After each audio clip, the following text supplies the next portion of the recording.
Okay, wonderful. I think we can get started. Hello, everyone. My name is Audrey Bullis, and I'm the Programs and Communications Associate at the Tahrir Institute for Middle East Policy, or TIMEP. It's my pleasure to welcome you to our newest virtual panel, Tunisia at a Crossroads. In the months since Tunisian President Saied's July 25th consolidation of executive power, the atmosphere in Tunisia has been one of uncertainty and rising tension. While some Tunisians support Saied's actions as a proportional response to the sheer scale of corruption, political stagnation, and deteriorating economic conditions in Tunisia, others see a man eliminating checks on his own power and steering Tunisia back towards the autocracy from which it has spent the last decade emerging.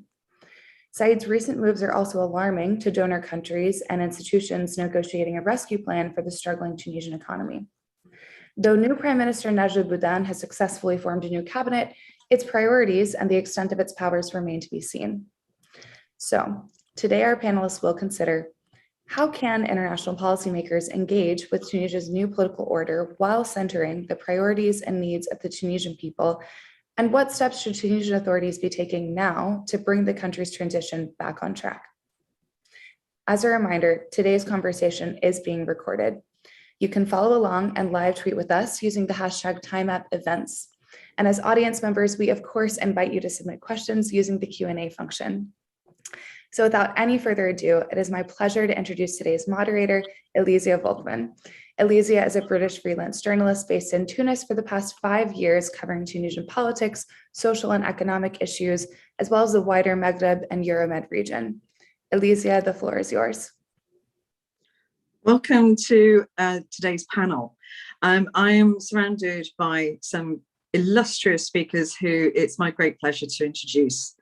Firstly, I would like to introduce Chaima Bouhlel, who is the TIMEP non-resident fellow focusing on decentralization in North Africa, as well as issues of citizen participation, transparency, and good governance.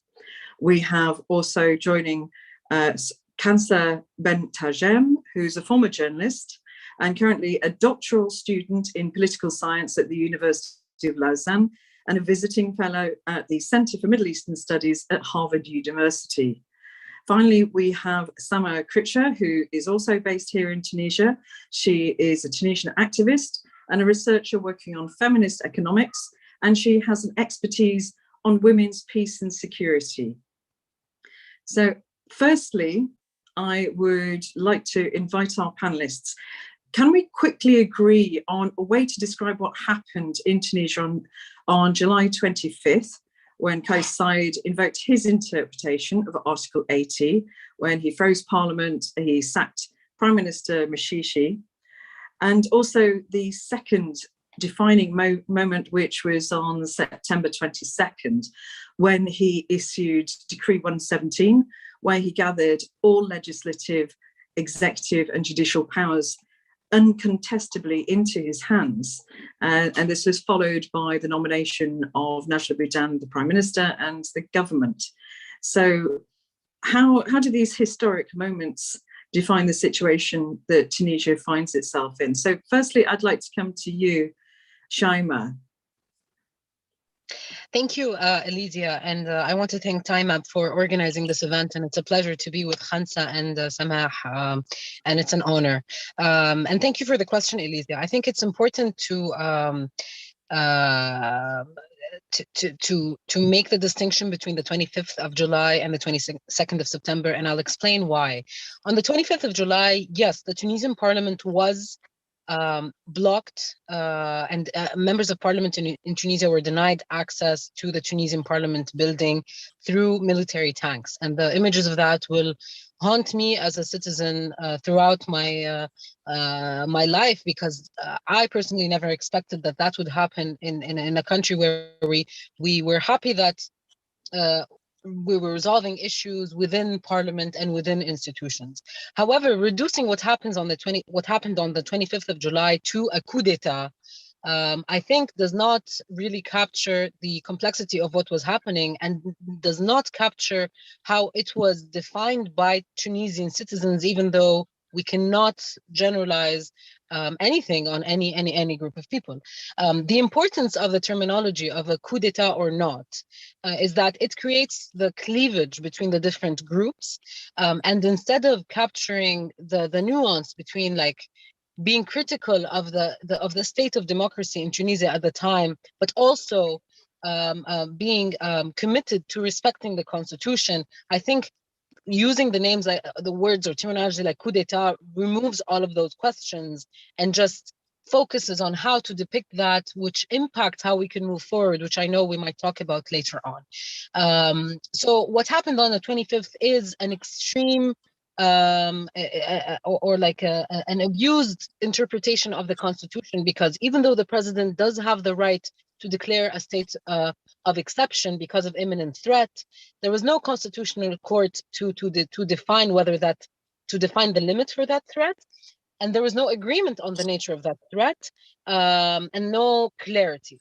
But the 22nd of September was the defining moment of leaving the let's say safe zone of constitutional interpretation as extreme as the limits were pushed after the 25th of July. And it was a declaration by the president that he is willing to pay the political cost, which is not very high, unfortunately, for claiming a lot of power, especially the legislative, and trying to claim judicial power as well, because there was no real popular resistance to that. So what happened 25th of July was usurping power within the constitution. 22nd of September was a real declaration of leaving the political system, despite the president's commitment to stating again and again that we are still within the Tunisian constitution of 2014. Great. That's wonderful. Can I come to you, Samah, for your take on this and your perspectives on sort of what's happened? Maybe if we pick up from the 22nd, we move forward to Saied saying that he wasn't going to form a government, and then he did. Yeah. Well, thank you so much for having me. And thank you for the invitation, Audrey and Elizia. Actually, what happened since the 5th of July for me is a latent coup in two acts. The first act was more of what seemed to be responding to popular demands, because Tunisian democracy at that point was completely failing, with representatives of the people failing the people. Popular demands were not responded. Human rights abuse were widespread in the security sector and outside against journalists, etc. So there was need for something to happen.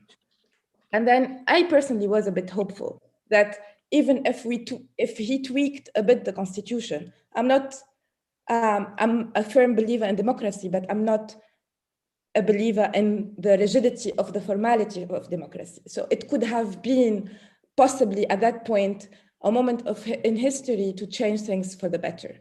And then all my hopes were crushed on the 26th of September. And since then I've been in fear, and I've been in a state of incertitude all the time. So the fact that he appointed a government with a woman at the head of that government, it is a good sign in terms of symbols, but it's not a good sign in terms concretely, because we don't know to which extent she's free to make her own decisions, to which extent she was free to appoint her ministers, to which extent she is free to run the country. Maybe we did not see anything yet on that part, but what it seems to be so far is pure propaganda, since concrete actions are taking more and more time to be implemented. So yeah, for me, I'm not very hopeful right now. And finally, I'm going to come to our third speaker. Khansa, could you give us your take? Because I mean, your expertise is particularly in security, and what we've seen was since July 25th and 22nd, very strong use of security and military. So it'd be great to hear your perspective on what's happened in the past 4 months. So thank you for having me on this panel. I'm very happy to be with you today. And from a security, I mean, in generally, there is, as Chaima said and Samah said, there is actually three groups and three positions. Those who supported, of course, who did framed what happened in Tunisia as a coup from the beginning, and saying it was a coup, describing it as a coup, and saying that we need to come back to the institutional and political situation before 25th of July. Then the split happened between those who supported what happened in 25th of July. Effectively, as Chaima said, on September. This was the most important and defining moment, because at this point, we have those who are supporting Saied unconditionally because they believe that he's gonna fight corruption, that he's gonna bring economic relief, etc., etc., and those who are very fearful of an authoritarian drift, as Samah, for example, and the right to be, because it's very hard to define the situation today. I mean, blurry, it's not very scientific, but this is the word I would use. Clearly, once you concentrate power, what are you going to do with it? And even if you are the most ethical person on earth, without some check and balance, abuses are more likely to happen. But the problem is we have an exacerbation of all the problems that Tunisia is facing for years: economic crisis that is worsening, police violence, and the judicial system that is not working. Police system, the police violence is not new. I mean, we are a country where the dictatorship and the authoritarian regime was basically using the police to repress any kind of opposition. He used the judiciary too as a mean of repression. So they go hand in hand. And even if we had elections and formerly a democratic system, there was no police reform. So social movements were repressed, basic rights was denied.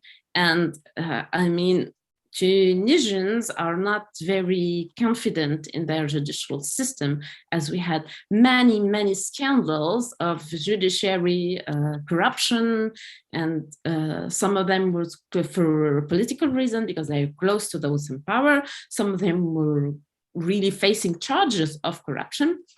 And there is a matter of impunity for both in the judiciary and in the police, the security services.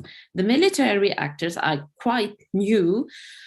For now, they are present, at least symbolically, very present. I mean, the image of them stopping the MPs from going to the parliament, it was very shocking. But then we are seeing them, but in the public sphere, but they are not acting, they are still, for now, they are not acting as the military in Egypt or in Syria or in other countries, because for now, I'm not sure that they have the means to. So Saied used a lot the military because at first it was the most powerful tool in his hand as president. So he used them. But to which extent he's going to use them, we don't know. For now, he did not use them to repress a social movement or opposition movement. The use of military court is not new. I mean, it's been years that civil society activists are asking the parliament to change this law when you can prosecute civilians in front of military court. And many people were persecuted in front of the military court for years, it's last years, and those who are victims of it today did not want to change it before because they didn't think it will apply to them. And this is what was going bad in Tunisia, and this is what even the big mistake of Kais Saied, because every actor who take power in Tunisia thinks that if he put rules in place, they won't apply to him, but it will. And this is the big issue now. Great. So that, I mean, this takes us onto the next question, because whatever has passed, we're now in a very fragile situation. So I'd like to ask all of you to ask, what are the key challenges? I mean, there are perennial problems in Tunisia that we keep revisiting. So maybe it's rather looking at, what are new challenges, but actually looking at these challenges within the current context.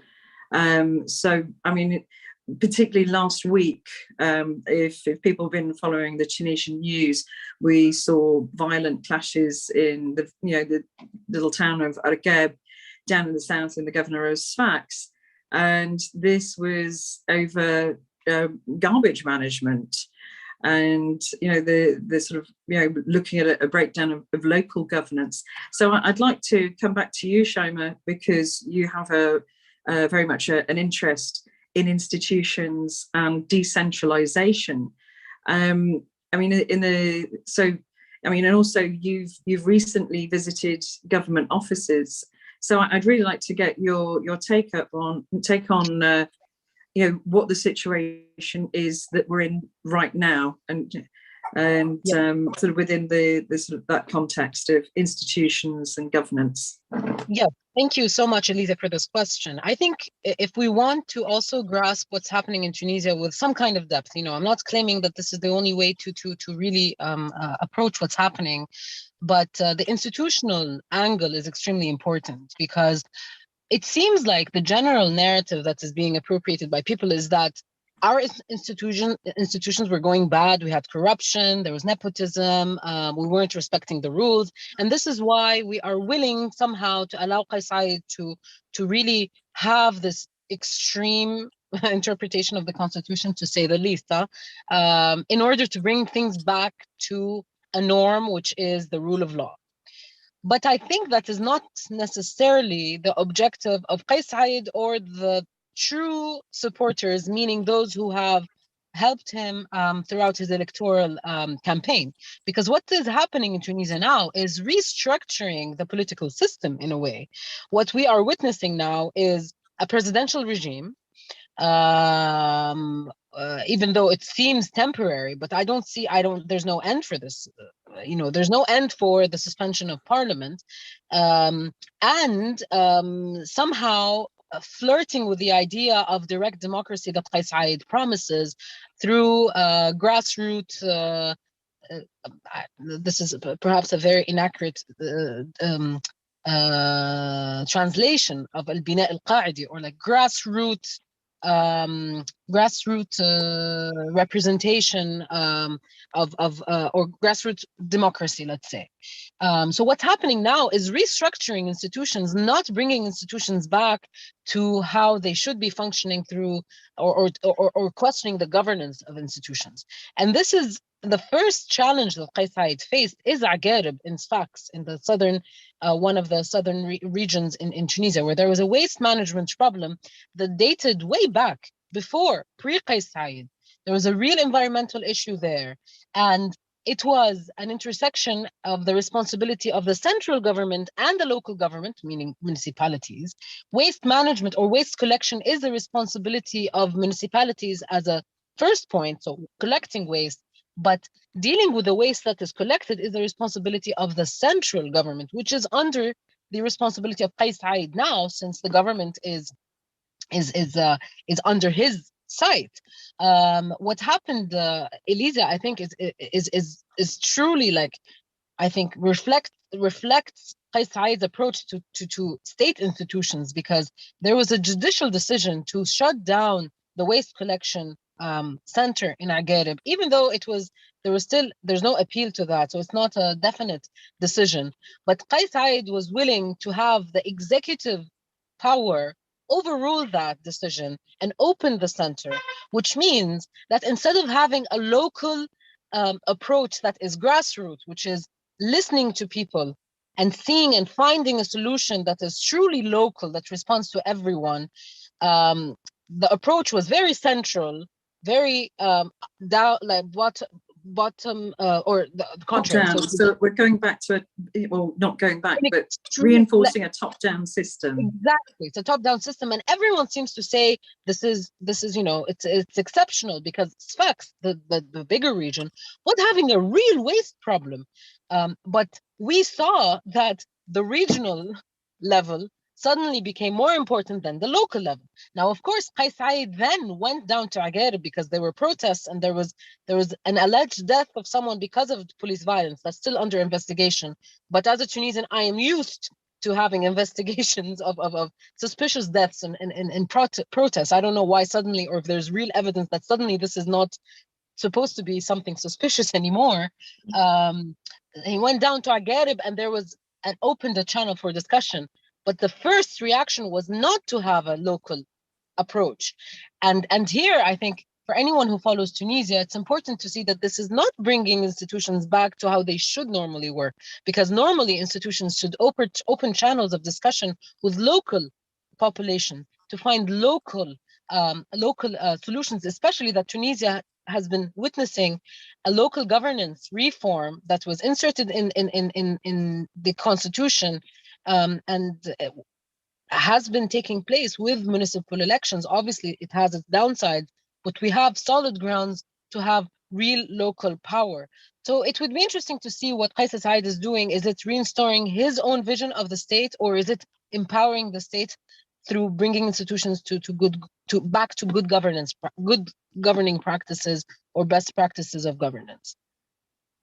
Right. I think that also leads quite neatly onto the use of security services, because one of the criticisms, particularly about the Agharib situation, is rather than looking for social solutions to the problem, the sort of knee-jerk responses to wade in with security. So I'd like to come to you, Khansa, and have your take on what's going on. I mean, we can briefly look at Agharib again.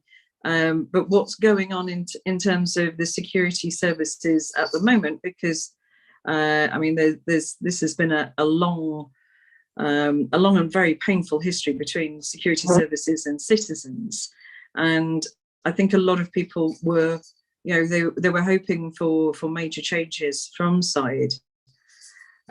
So I'll hand over to you now, Khansa. So yes, I mean, those who supported Saied, especially in the 20th, the first group. So many of them they were expecting that things will change, that we'll no longer have a top-down methods to deal with problem. This is as Chaima said, because usually what we are used to these past years is that whether there is a problem, a social problem, an economic problem, we send the security services. The police is used as a mean to solve what is a social and an economic problem, which can no longer be. And many who were critical on the governments before Saied, Mishishi, and was on this point particularly, because in January of this year, those who protested the government of Mishishi, who was sacked by Saied, was severely repressed for economic. I mean, it was a social problem, and for us, historically speaking, we have, as you said, a painful relation between Tunisian citizen and security services. So what we see today is an old pattern, and nothing. And this is one of the people are worried that we are not going to leave this old pattern, and even that it can be worsened. Because historically speaking, so as I said before, Tunisia's authoritarianism relied more on security services. What happened after the fall of Ben Ali is that we had a historic opportunity to reform the security services, and we kind of missed it. What happened is that just after the moment when everything was fluent, things could change, Najla won the elections and nominated the Minister of Interior. Basically, they were, of course, facing some hostility, big hostility in the institution, as they were those who were repressed by the Ministry of Interior. But they had a choice to do. Reform the institution, which was the difficult choice, put on a system that provides security for citizens, but also accountabilities for abuses, meaning a system where the same rule would apply to anyone, wherever affiliate with people in power or not. But this was not done. And the intensity of the violence did, of course, change and varied over the years. So there was no systematic repression or torture for any form of opposition, but still police violence targeted two things: social movement and opposition movements to the government, even after 2011, and police violence was very strong in poor neighborhoods. It's very important, and torture practices are still in place, even for, someone who basically, I don't know, he stole something, maybe in a shop. He can be brought to a police station and be tortured for that. And this was the big problem. So what do you do? The problem was impunity. So how do you place a system when how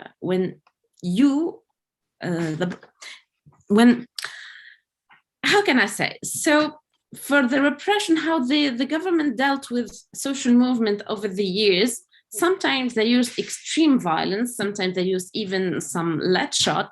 Then they tried to use less violent methods to deal with the social movement, but still this didn't change. Every time we have a problem, we send the police and we don't solve the problem. I'm not sure that, and of course, what I'm talking about, impunity, is in link with the judiciary reform. So Chaima raised her hand. Yeah, but Elizia, if you don't mind, I just want to ask sure. Khansa, just to tie in, I as a Tunisian, I can't read the non-reform of the police under Saied as only like a continuity of what has been before, even though, yes, everything that we're seeing now is a continuity of what was before. Actually, that's why one of the reasons why any opposing voices to what's happening now are immediately shut down, because it's like, oh, well, what's happening before, this is nothing new, we just failed to change it. But Saied was doing such like he was putting so much effort in reaching out to armed forces, including civilian or civic armed forces, so the police, prior to the 25th of July, that gave the impression, at least to anyone who was following or who has a human rights approach, that he has a vision of what police should be like with the citizens, that he does have an idea of how the police or the police should function under a state. And given that a major part of his supporters are youth in marginalized situations, who are usually the ones in opposition to the police, like who are the main in terms of number. We're not talking about traditional political activists. They are the ones who are oppressed in protests, and they're the ones who are harassed on a daily basis. So how do you explain that? Like, is he okay with? Does that mean he's okay with what's happening? Does that mean it's not a priority? Sorry, Elizia, I don't mean to be. No, don't worry. It actually touches on a conversation I had today with OMCT, Organisation Mondiale contre la Torture, who are actually currently working on a new a new report actually about administrative measures, the executive orders, the most famous being house arrest and S17. And they've been, documenting this. And these are directives that come from the Ministry of the Interior. They have nothing to do with the judicial service, but most of them are forms of detention. And they've been noticing that they're getting more clients approaching them who've suffered these abuses over the past year. Another organisation, Bloggers Sans Chaînes, who they defend online activists, bloggers, vloggers, and some journalists. And they were saying that there was a significant upturn in the number of cases that they had since 2019, since the elections. And that's just only increased, and their workload is just just ridiculous. So I think just from the information that sort of gathered as a journalist over that time in covering these issues, that the increase hasn't happened specifically since July 25th, but we've seen two leaps since sort of October, November 2019, and then further leaps. I think at the beginning, let me see, towards the end of 2020, October 2020, November was a very hot time for arrests of activists.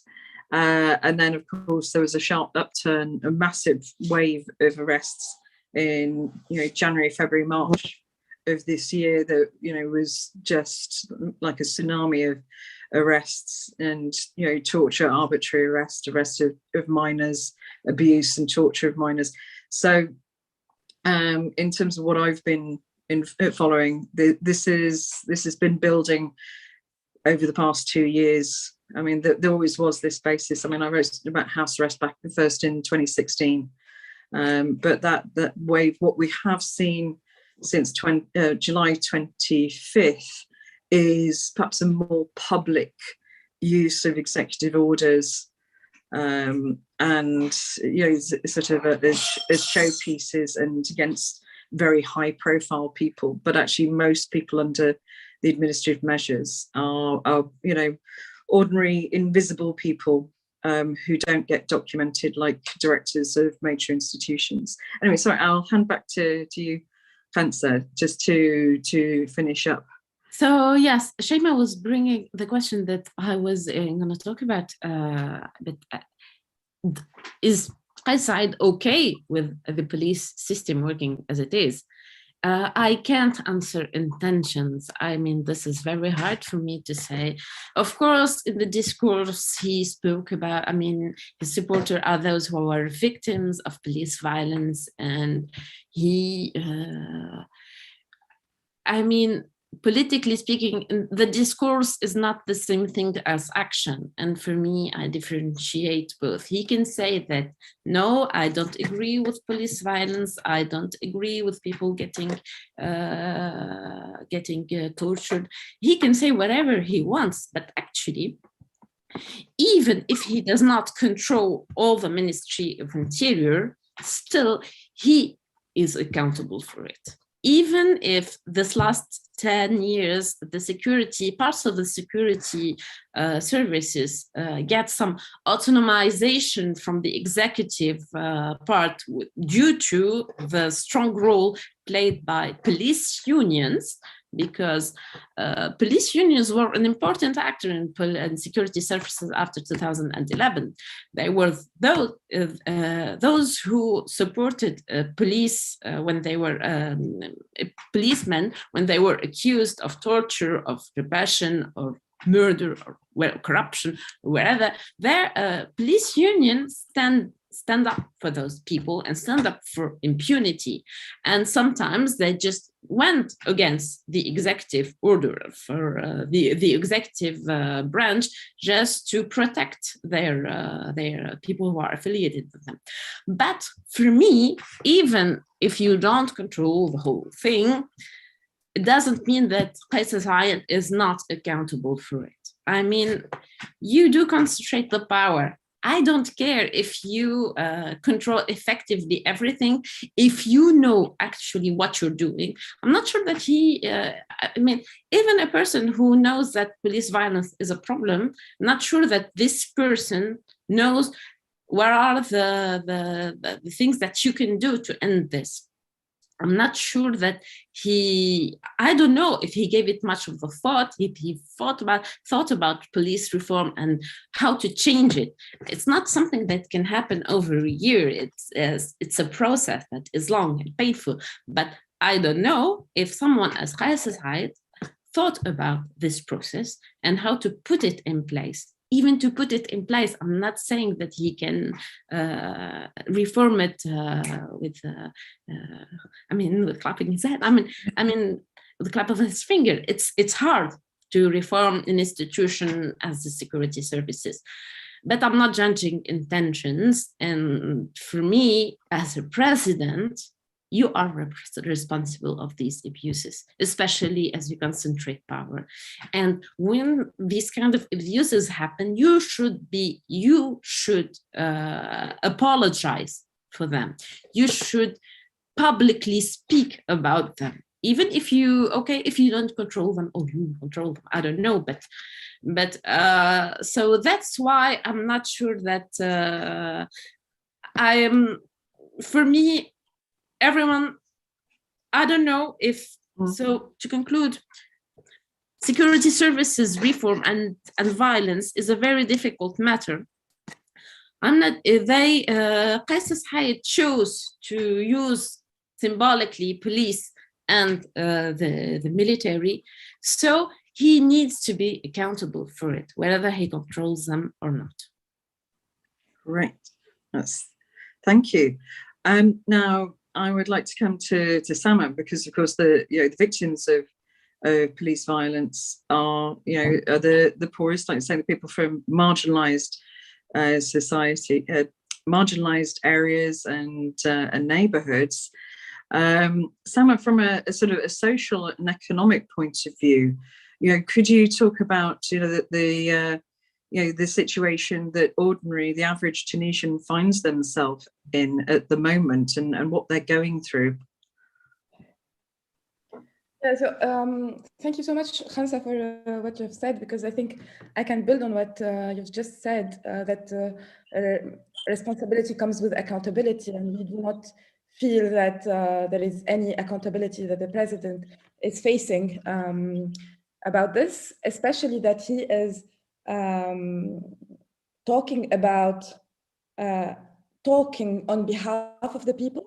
And I think no one raised the questions, who is the people? Who are the people? Like this explanatory campaign that he led for the election, it was mainly in cafes, in public spaces, dominated by men, young men, unemployed.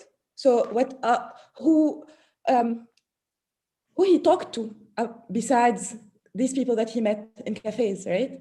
And I'm bringing here my gender lens. And then these people that he considers that he considers being the people are unemployed in dire economic and social situations. But if we look at the numbers for this year, unemployment rate jumped, public debt rate jumped. It's reached external debt reached 94% of the GDP, and inflation, according to the IMF, is around 7 point something, and then according to the Central Bank of Tunisia is around 6.2, but felt very differently on the ground. Like people are suffering with wages that do not rise. There are discussions about raising the minimum wage, but who can afford rent and transportation right now in Tunisia, and how the state can counter all these demands, especially after the COVID-19 crisis, and how the state intends to mitigate this with all the obligations that he has towards international financial institutions. Like, we have no more policy space to negotiate new loans with beneficial rates. And we need to have stricter austerity measures, cutting the public wage bill and cutting a lot of subsidies, while people are actually now struggling to afford the minimal basic things for their lives, or to turn to alternative donors such as Emirates and Saudi Arabia.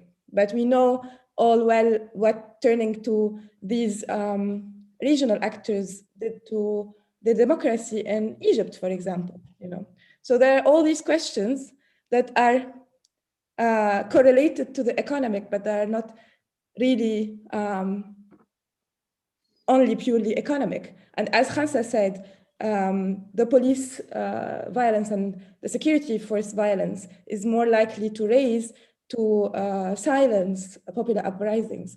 So it's a cycle, and unless we find an economic solution, because what happened since 2011, and this is what also Chaima said, we can say that it is in the continuity of what happened since 2011, but then this, from 2019 until now, this president, he promised a lot of things. And we could say that having the parliament we had, having the politicians we had, having corrupt institutions that we had and we still having, was a hindrance for his plan. But what is he doing to counter that? Is he consulting with civil society? There are a lot of civil society organizations that have extensive experience with local governance, with anti-corruption, with gender issues. How could he exclude the UGTT, for example? Even if he does have issues with their leadership, but the UGTT is a historical institution that has been there for the workers since 1940 or something. So it is very important if for the president and the government now, if they are intending to gain legitimacy, they need to be transparent about their intentions, about their plan, to have a clear roadmap, and to consult with people, to engage all categories of people, not only the people that they are talking about in a very vague way. The fourth thing is that the president needs to stop accusing people of being patriotic and not patriotic and creating divides within the society. And I can remind you of the 13th of August, for example, when he said true Tunisian women are rural poor women, Tunisian women come in many forms and shapes and levels of education, and all of them are equally important and equally valuable. So there is a need for social cohesion, not social division. Yeah, I think I went in too many different places. No, it's a massive, that's the thing, is as soon as you move into the wider social implications, I mean, it's incredibly complex. And if you're also touching on how how Tunisia can start to move forward, in terms of, you were saying about talking about civil society and UGTT, and certainly one of the ongoing sort of bugbears with the IMF is the state salary, and the big question is whether Saied has the whether he's got the stomach to make some very unpopular reforms. And you touched on austerity. He may find himself in a situation of conditionality of funding and financing, where he's going to have to bite the bullet on the heavy national salary, or look at sort of other reforms and other ways to cut. He's not really sort of touched on that. There's just been these rather woolly dialogues with the UGTT who seem to blow hot and cold. What are your thoughts on that? On what exactly? Sorry. On whether, I mean, it's science. Well, at the moment, there's that. I think if we move on to the third question, which is the imminent future and the way forward, for Tunisia. So sort of at the moment, there've been a lot of quite woolly dialogues with the UGTT, the National Labour Union. A lot of talk about national dialogue, a lot of talk, but not a lot of action about moving that forward. In the meantime, you've got these sort of mass rallies from citizens against the coup who are, demanding that he steps down. And also the big question about the finance law. I mean, that's very key. So in terms of, I'd like to come to Khansa about the negotiating with the big international funders. And saying, you look at they have announced that they are in dialogue again with the IMF. Could you talk a bit about what the way forward is to refinance Tunisia at the moment, and then I'll come back to you, Samah, about the social impact.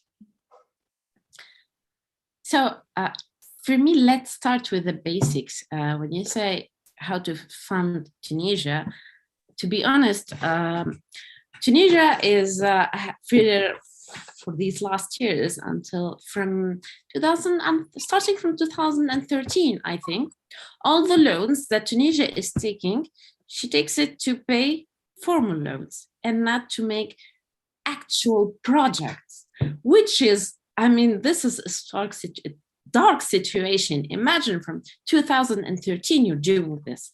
So you don't fund yourself, you're funding your creditors. And this is the difficult part in here. So the question should be how Tunisia is going to fund its creditors, not itself, because we should not think that Tunisia is taking loans to make projects for development, for health, for education. She's in a bad situation, especially after COVID. So now, if you take money, it would be to pay other people. And the most important large part of our debt, it is to multilateral organization. I mean, IMF, the BERD, the EU, etc. And the smallest part is bilateral debt. Saudi Arabia was the second lender for Tunisia for bilateral debt. France is the first, Saudi Arabia is the second. So, I mean, it's not, we are used to take money from Saudi Arabia. In this case, particularly, Samah said that now, of course, there is this political situation where when you lend money, it would be seen as a political support and what are the counterpart of it. But,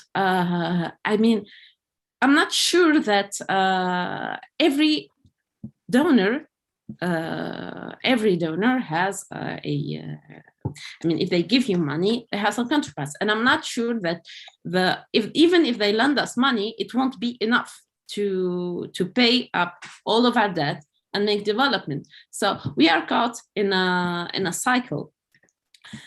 And for example, I'm not sure that the IMF and the EU and other international financial situation are multiple stakeholders. I think of them more as one actor. Why? Because those institutions are all dominated by the G7 countries. And if the IMF gives the green light to give a loan, every other one will give you a loan. This is how it works. I mean, if the IMF decide, it's a political decision, giving loans to country was never something, for a country like us, in our situation, is a political one. So, of course, for years we had two IMF program, and Tunisia did not uphold its did not apply every point in the program, and she still got money because of the support of the G7 countries for this. And it comes with a high price, it's very high price, because it comes with a high cost. I mean, loss of sovereignty, but I'm not only speaking about loss of sovereignty. The social cost is incredibly high. As Samah say, when you take off, when one of the conditionality were to take off subsidies and subsidies on energy, saying the argument was the rich who has big cars will profit from the subsidies on energy. But what did happen actually is that you could have raised taxes on the rich and keep the subsidies, because what happened is that we had an incredible inflation on everything, because you use transport and fuel, not only to transport people, because we don't have a public transportation system, a good public transportation system, and this is one big issue, but you also need it to transport goods, to transport food. So the price of food, of basic needs of the Tunisian people, were not fulfilled. I mean, everything the inflation was insane these last years. So these reforms, as it's called, the pressures on the budget is how we are doing it, because there are means to make some equilibrium. I mean, I don't have a problem if a rich person benefit from a subsidy. I don't have a problem to ask them to pay, and then I will tax them. So why should I? It's easier that way. But this is not the way we have been doing things. And I think that the social cost of this program will be higher and higher over time, especially as we won't be using these loans to make development. We will use these loans, even the IMF loan, to pay for reform loans that we take from the IMF. And this is a big problem here. So what can we do forward is a big question, because two solutions. If you have a critical mass of money or a big loan that you can pay up your debt and work for development, or you say, okay, I have a little bit of money, I will invest them in health, I will invest them in development, I will invest them in education, and I will do as Argentina did, I won't pay my debt. These are two choices that have two different consequences. And I mean, every choice is, it will be a difficult situation whether we took the first choice or the second choice. But I think that Tunisia as a country should be prepared for all the scenarios, because we're not sure that we are getting this IMF loan. We're not sure, even Saudi Arabia and the Emirates won't feel the whole of debt forever. Besides the political cost of it, of enforcing, of getting stronger alliance with those who are more willing to support dictatorship and are more against Muslim Brotherhood parties in the Arab countries. So for me, this is one of the main question that we need to think about and answer. I'd like to come back to you, Samah, because I mean, time is ticking on, and with this uncertainty, about whether the IMF loan will be approved, whether Saudi will actually fill in the gap. I mean, how is that going to, this sort of that economic uncertainty going to impact on society? Because I mean, we've also got the additional problem that with the rather sort of archaic legal framework, entrepreneurial endeavours and business is quite sort of restricted as well, and earning capacities. So I'm also thinking of the sort of kind of grassroots entrepreneurialism is quite sort of depressed. So could you sort of talk about the sort of ongoing uncertainty and the impact on sort of ordinary working class and perhaps middle class people? Yeah. So first of all, I think the middle class is shrinking to an unbelievable extent. So we do not have a buffer anymore for social uprisings, for example. And with everything that has been happening for the past 10 years, you have a collapsing education system, you have a collapsing healthcare system, you have a collapsing transportation system. And the alternatives offered by the private sector are extremely expensive. And we are moving towards having a minority of people who can actually afford all these services and the majority of people who can barely satisfy their basic needs. So I think at some point, and this is what we keep on saying every year, you know, every year January is a very hot month in terms of uprisings and social movement, etc. But I don't know to which extent the Tunisian people can bear this, even if there is a kind of cognitive dissonance in a way that a lot of people still believe that Saied is the savior, because, you know, we still, in a way, a lot of people still did not really kill the father and they still need a savior. But then to which extent this belief will sustain Tunisian people against everything that is happening in terms of social and economic situation. And I think you gave this example at some point, Elizia, is like you cannot fight corruption in a place where you can take off the trash or something. And this is one of the biggest manifestations of the failure of the state right now. And an urgent action is needed, and not a random action. We need an action from this government, one, to address the current problems right now. We need an urgent action from the president himself to give us guarantees about the return of democracy and what institutions could represent counterpower and what institutions can help balance this power grab, and what are the deadlines for all of this. And we've been asking for this since the 25th of July, and we did not have any answer. And maybe appointing a government should silence some of us, but it's not true. Like we are still waiting for the lines and the roadmap and everything. The third thing I wanted to say was, it's basically this: when are we returning to a democracy, and what is the alternative? What is the alternative, and who are the advisors to this president and government right now? We need to know, and we need to be consulted as people, since they are speaking on behalf of us. We need to be consulted and have an opinion on what is happening. Great. I think the time is, because time unfortunately is marching on.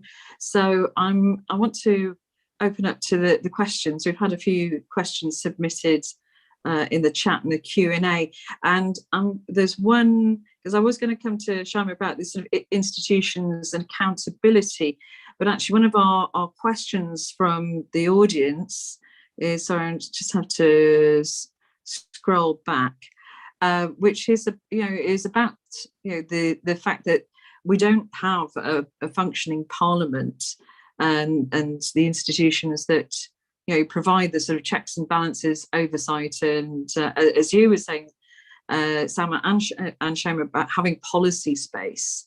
So the question comes from Professor William Lawrence at the American University, who's also in DC.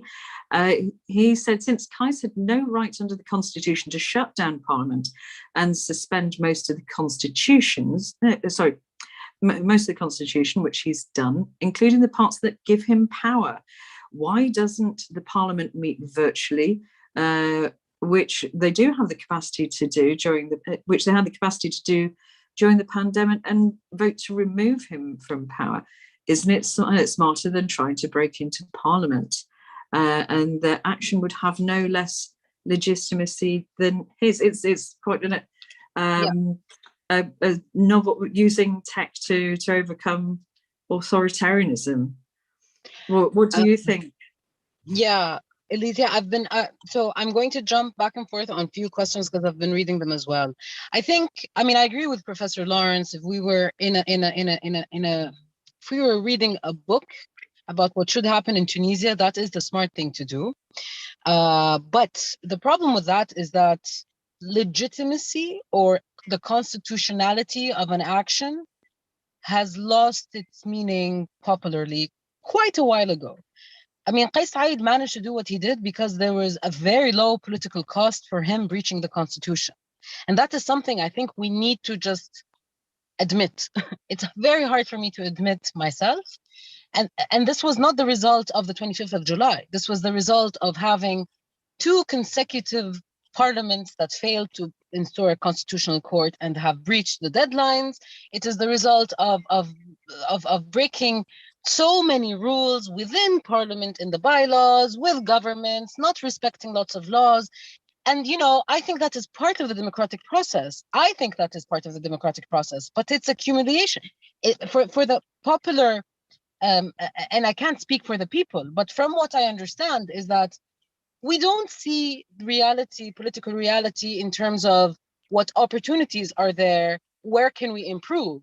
We also see the downside of it, and we see that you have a political elite that does not really respect the law, which means the political cost of breaking the law has become so low that you cannot, that I think that is the reason why the parliament wasn't able to do that and have popular support on the 25th. I think the most powerful move was to do a symbolic move, which is to try and, you know, to break into parliament, but meeting online in a parliament that was not very popular. And that pains me to say, because we're not talking about the institution of the parliament. We're also talking about the political players within parliament. That was a parliament that refused to remove a government that failed to deal with a pandemic. That is a parliament that did not hold government accountable, that had a minister of interior under whom minors were arrested, who, by the way, was appointed also, or who was appointed by Saied. Like, all of this is ridiculous. But that same parliament cannot be supported by the public if they see there is some kind of change. I am not saying what happened on the 25th was real change, but if we want to talk about parliament being able to do something or not, yes, legally, they could have done that.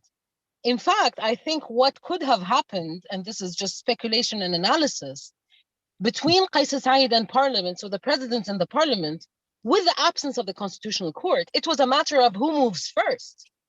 Will the parliament remove Saied because he was breaching the constitution, or will Saied suspend the parliament because he is more popular at that point of time politically? I think because he simply did not exercise power.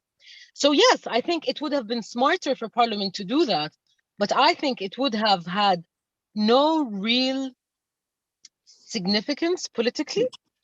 I mean, Saied also suspended the parliament's website and the legal form of making decisions online, which in itself is not constitutional, by the way, if we want to argue, because it was used for reasons that are outside of the actual pandemic threat. So the parliament is kind of, and of course here I'm generalizing, I don't think it's the entire parliament. It is the majority under the parliament and the head of parliament. Does that mean having a coup d'etat is good? No. But if the parliament was performing in a better way and had a better reputation among the public, it would have been able to use or use other means with what is happening right now, which answers also what Mr. Siraj Khan is saying. He said there should have been a role for parliament or the judiciary in absence of the court. Yes, if it was a normal relationship between parliament and the people, parliament and the government, if there was an actual and healthy exercise of politics. But all of this reflects that we were in an extremely unhealthy democracy. Does this justify? I don't think it does. But this does limit the options that parliament has. To be honest, I think the most powerful thing that could have happened within parliament on the 25th of July would have been at least the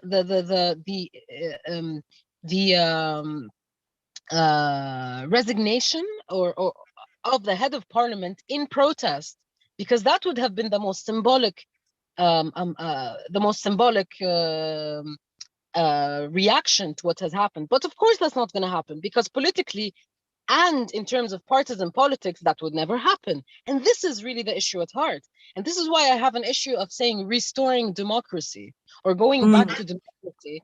We have, I mean, protests now, like the protests that took place on Sunday, which were I mean, they were oppressed in a very, it's like in an embarrassing way, which stopping people from coming to the capital, which happened under Mashishi, but that does not justify it happening again. They are demanding for elections to take place. Are we currently in a political balance or a balance of power that what would force Saied to hold elections?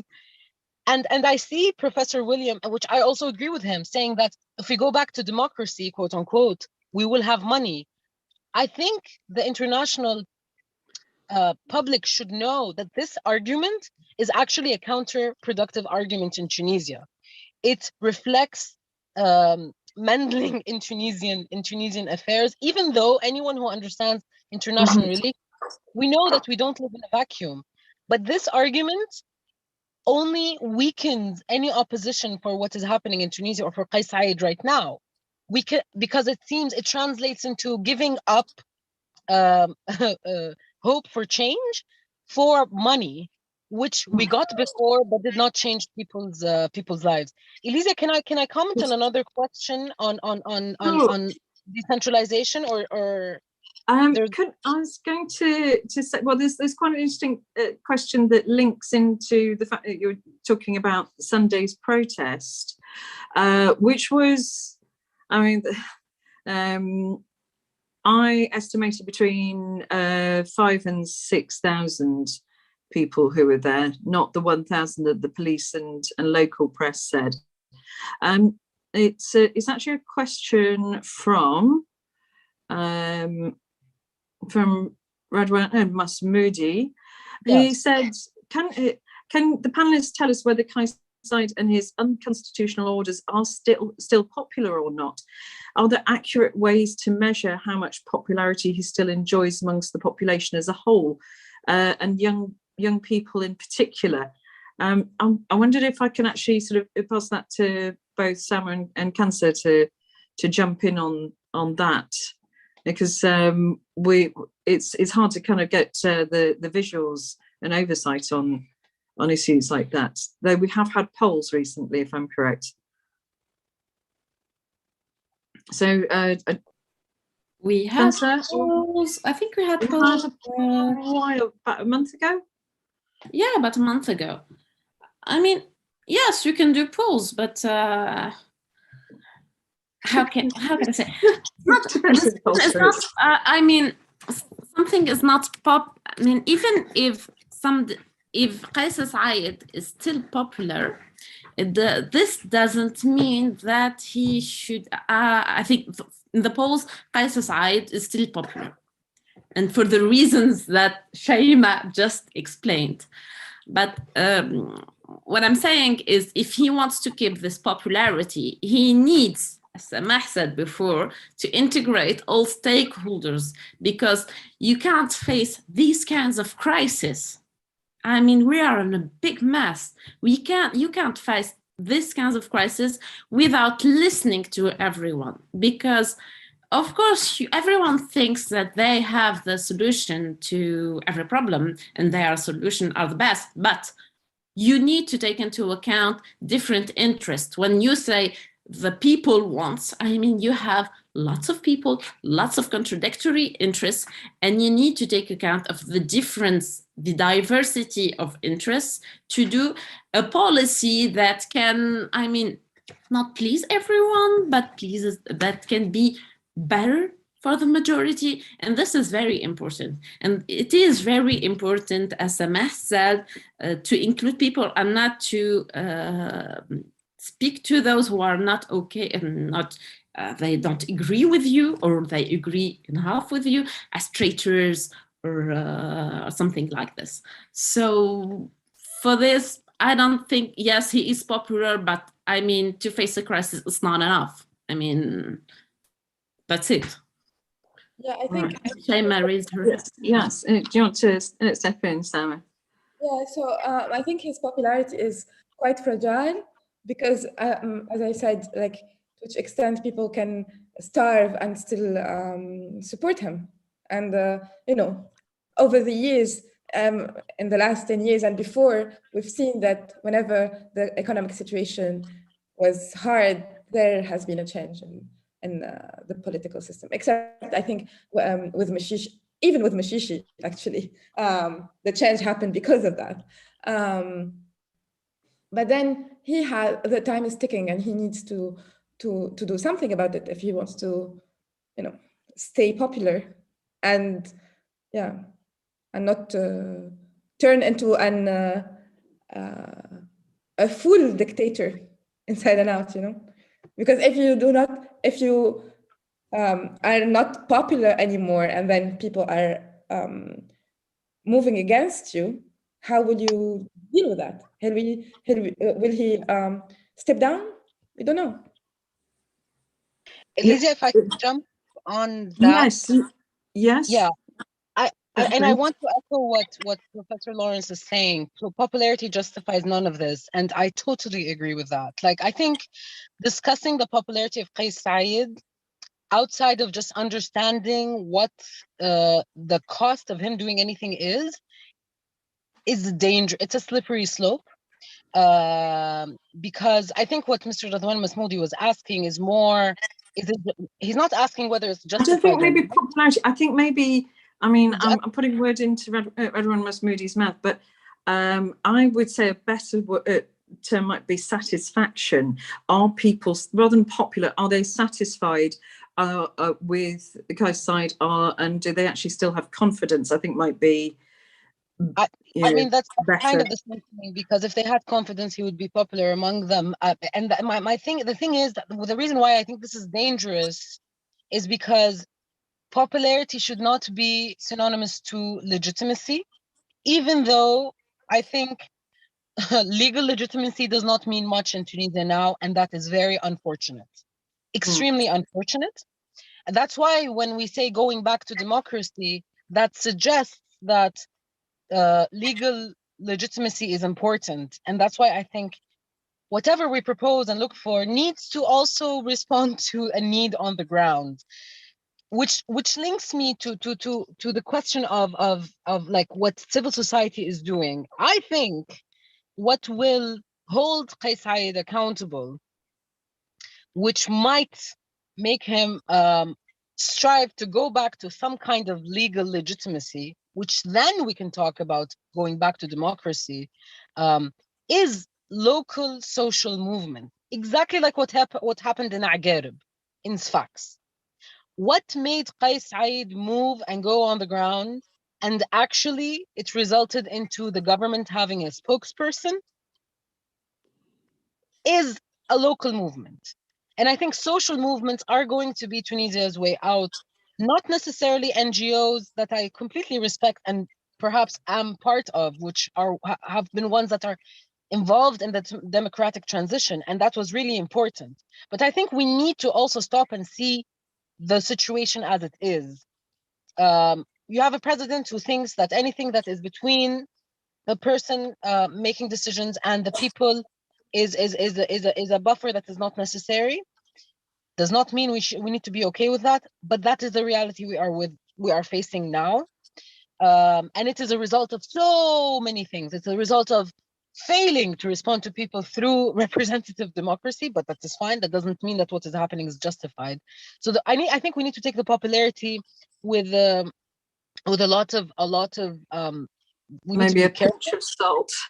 A pinch of salt, but you have to be careful, because Qais Saied is claiming that the legitimacy of his decisions are the popularity he has, and we in Tunisia have a long history of polls. And here I'm not questioning the polls, but I'm not necessarily saying that we should have complete confidence. We need to question how scientific they are, and like what their sources are, and who is funding them, and what conflicts of interest lies behind them. And this is important. And this is the role, I think, of civil society and journalists to question.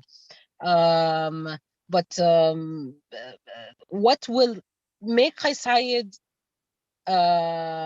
react, which for me opens a margin for movement and hope that we can go back to an agreed social contract and legal contract, is demands that are related directly to people's lives, directed to waste management, health, education, the economic situation.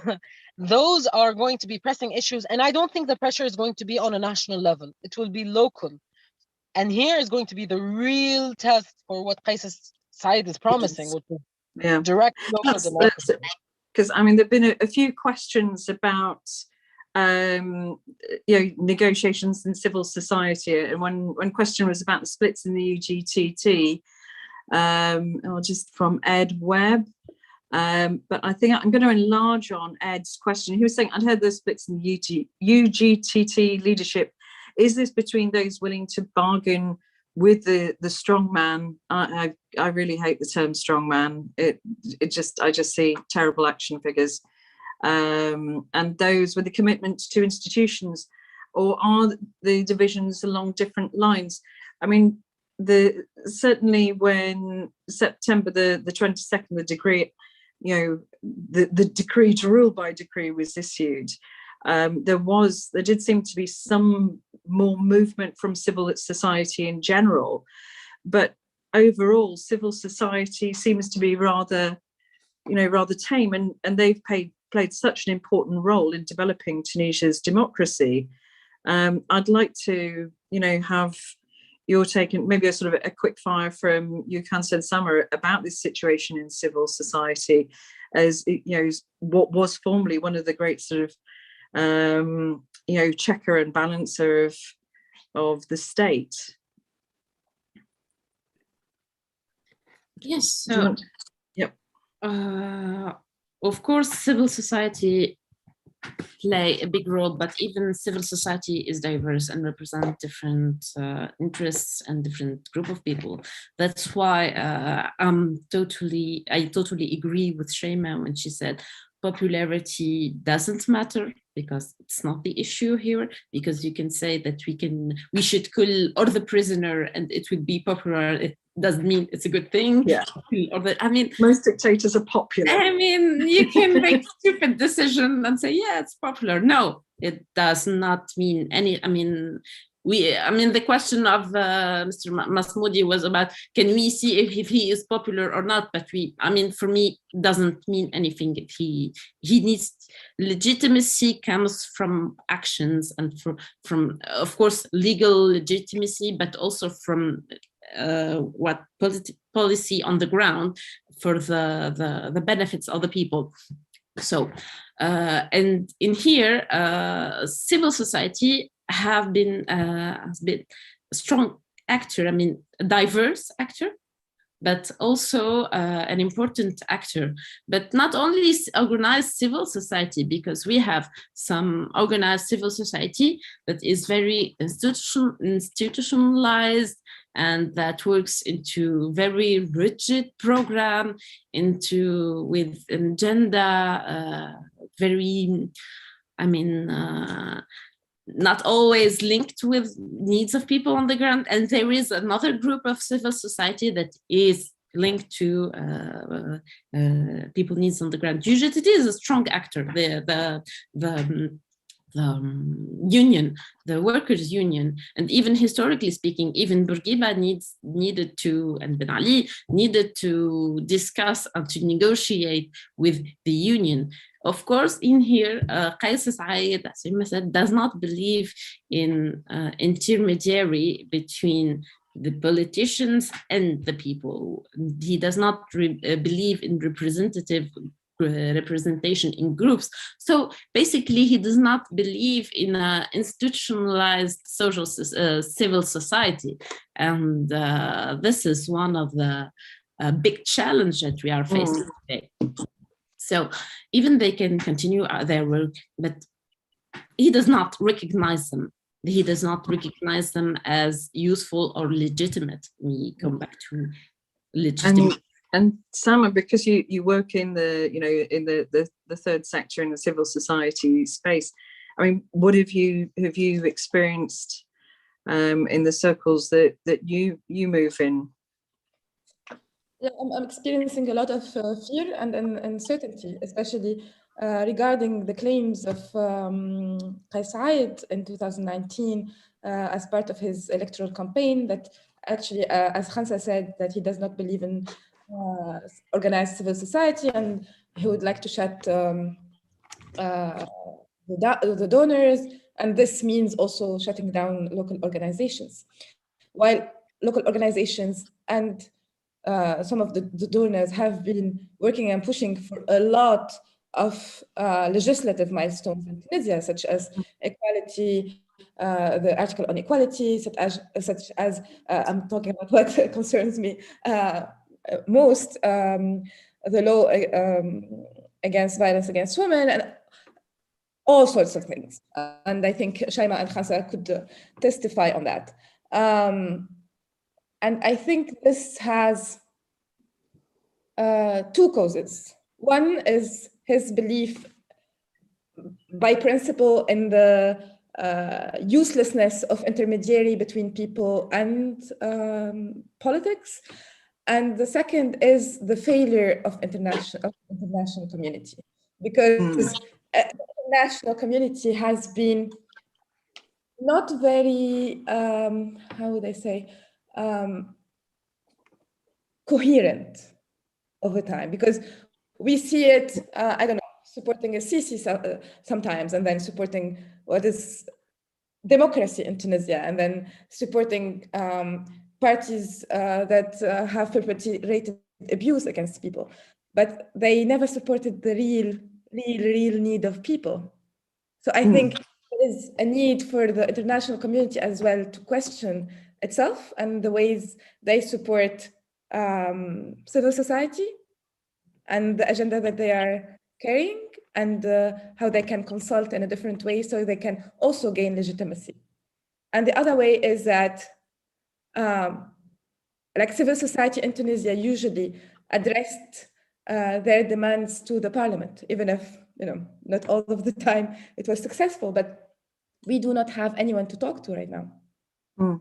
So there's an interesting question from I think I'm gonna it's really, I think would be good for both you, Samah and Chaima. It's from a doctoral student who's at the University of Sussex, working deep down in Tatooine.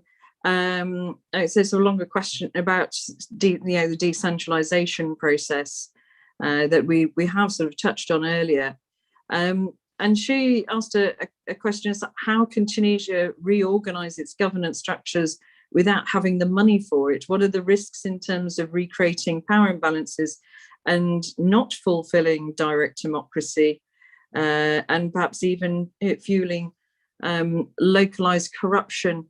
And her colleague Rashid, sorry, my eyesight's failing me, Bourgila, he was saying what are the abnormal or unusual, I think he means sort of exceptional next steps that could be taken by Saied to actually move towards a more structured and coherent Tunisia, or is it just not possible without support from serious investment from foreign donors?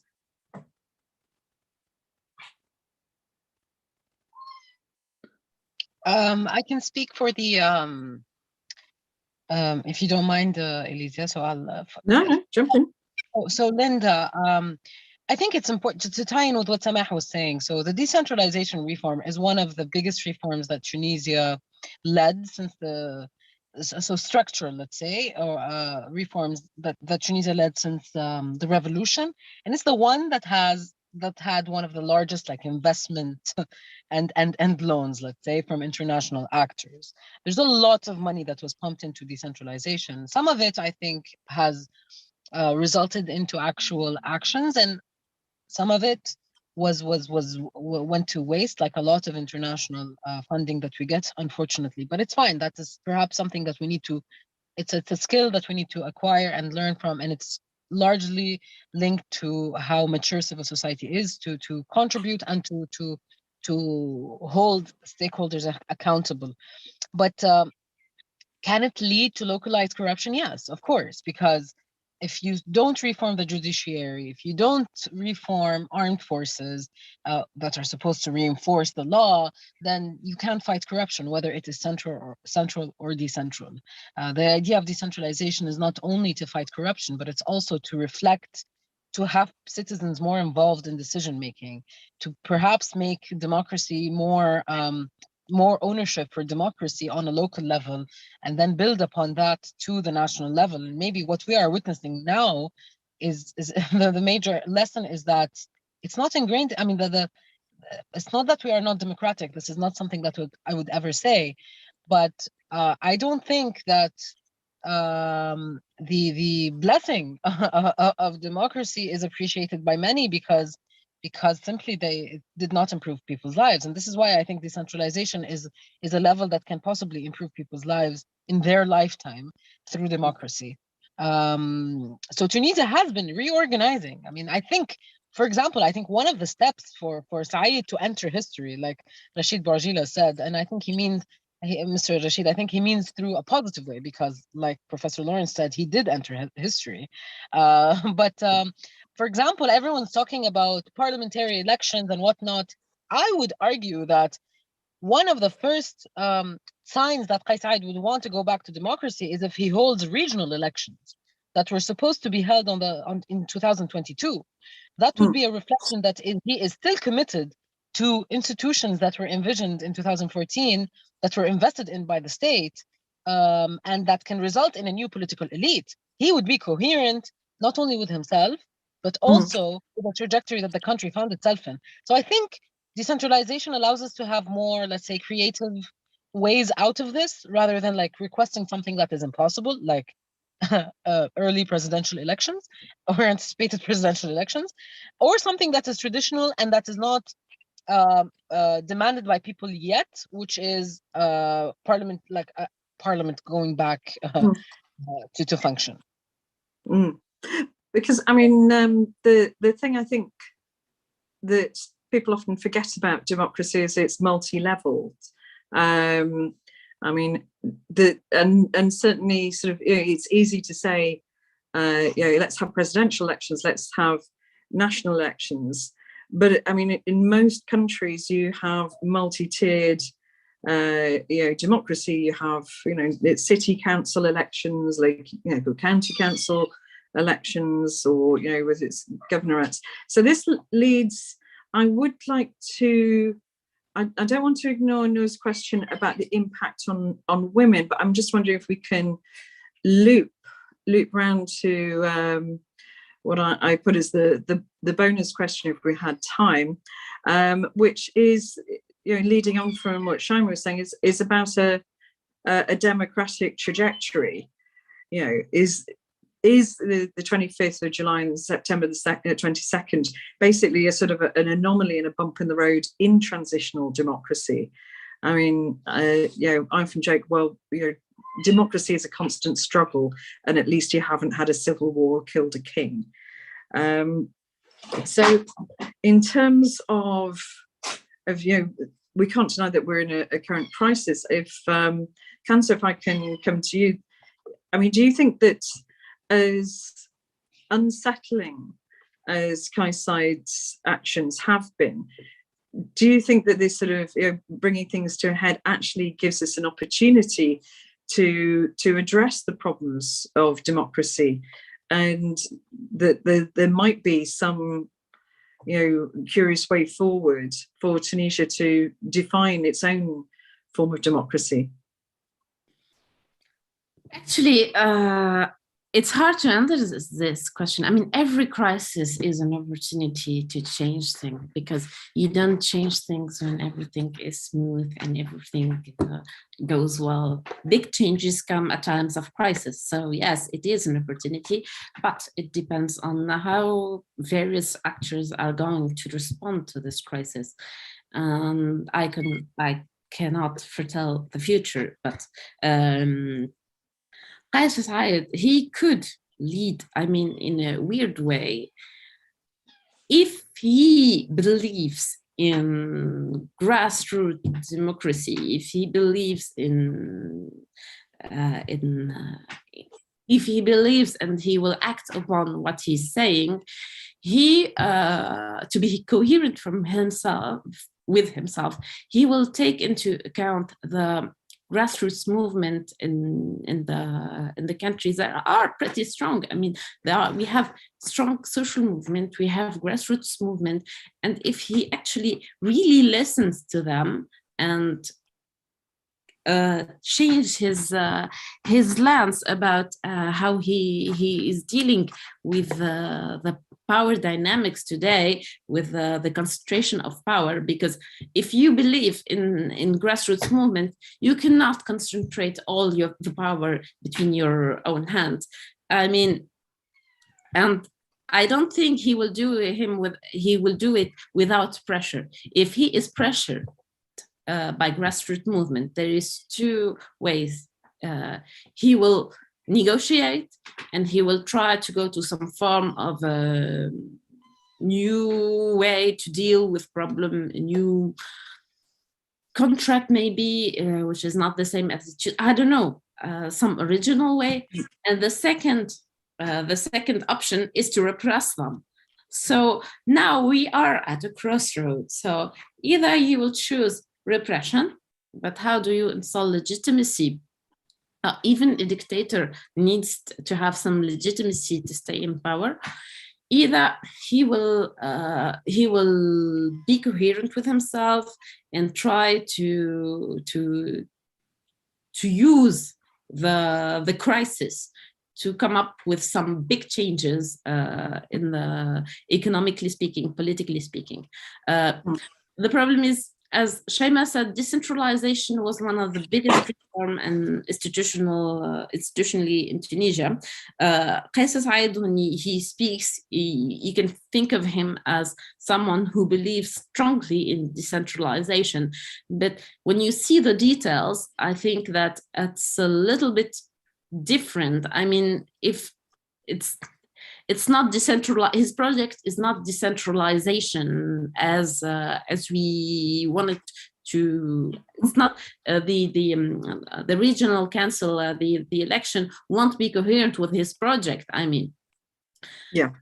But sorry, I'm just going to have to press you to wind up because unfortunately the clock's ticking, and I'd like to have a couple of comments from Samah and Chaima just to resolve. So in terms of, could decentralization actually be ultimately the savior of Tunisia's democratic journey? Yes, I think so, because it can absorb expectations and bumps in democracy at a lower cost than bumps happening on a national level. But that's only if certain things happen, like I had mentioned, regional councils.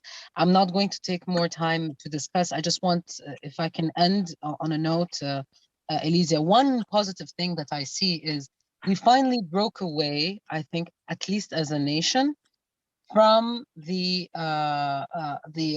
Islamist versus secular narrative that we have been plagued by, which does not reflect the reality. And I think I see that in protests that are against the coup, that are grouping the entire spectrum, the political spectrum. Hopefully, this reflects a more mature political practice.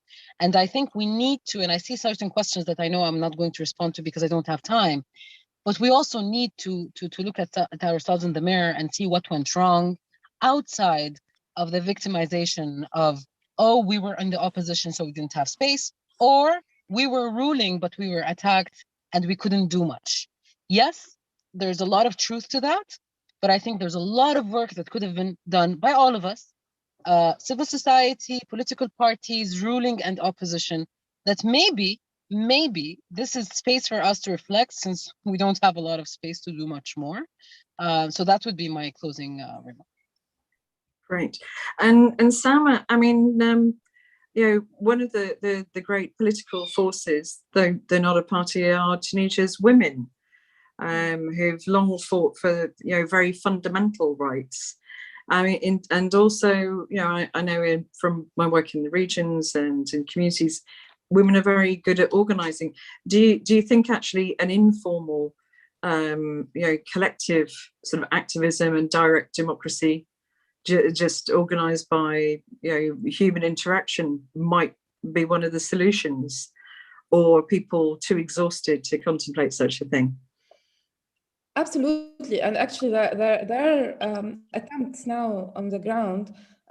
We have something called Dynamique Féministe, led by ADFD, Assot Nisa, and other organizations who are going and meeting people in different places and talking about actually the socio-economic urgent needs and the requests that we need to not forget about amidst all this political chaos, because in the end, the political, but was also economic, and political revolution in a way happened. It was a kind of box ticking exercise to some extent, but it was very sincere from the people to some extent.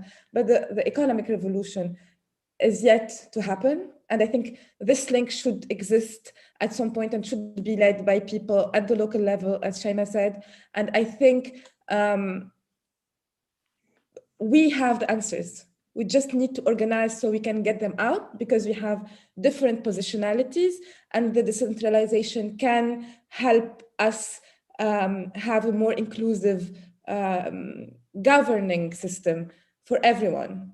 But then we have the answers. We just need to dig them. But what Saied is doing now is a top-down grassroots movement from nothing. Yeah. But, there have been attempts to oversight on everything. So let's build on that and include everyone, especially women, in the decision making. And we need. Yeah, I don't know what we need to do. That's a really positive. That's a very positive thing to hear, and a very positive note to end on. And I think I should maybe do a little grand reveal. I know there are people in the audience who know me very well. So we had the season of electric storms, and I found this little girl and her siblings cowering from the storm. And she's my little work companion, and refused to get off my shoulder, even though I explained to her I was hosting an illustrious panel of an event of international importance, and she's told me that she's also internationally important. So this is little Aphrodite. That's another story. So I just want to thank TIMEP for asking me to host this session. And I'd like to thank our audience for very interesting and insightful questions. I'm sorry if we didn't have enough time to directly answer everybody's questions, but I think a lot of them got answered during the course of the debate. And I would, especially like to thank our panel, and all their fascinating insights. And so I want to thank Chaima Bouhlel, who is the non-resident fellow at TIMEP, Khansa Ben Tarjem, and especially to Samah Krichah, who's been, bravely struggling through a horrible cold and has brought us wonderful answers and insights. And to thank the Tahrir Institute, and to Audrey for inviting us all. So thank you very much. I've really enjoyed hosting this session, and I hope to see a lot of you again, throughout my work as a journalist. Thank you so much, Chaima, Samah, Khansa, Elizia, for your insightful commentary. Elizia, thank you sincerely for guiding this conversation so beautifully. It was wonderful, and I'd like to thank our audience sincerely for being so engaged, asking so many questions. These discussions are made far richer by your participation. I'd like to emphasize that today's event is part of a larger effort by TIMEP to program around Tunisia and to ensure that local voices in the region are heard, strengthened, and protected. So we invite you to continue to follow our work on Tunisia, as well as the work of our excellent panelists that you've heard speak today. And lastly, but by no means least, I'd like to extend a huge thank you to the TIMEP team involved in making this event possible, and to wish everyone a wonderful day. Thank you so much for joining us. Thank you.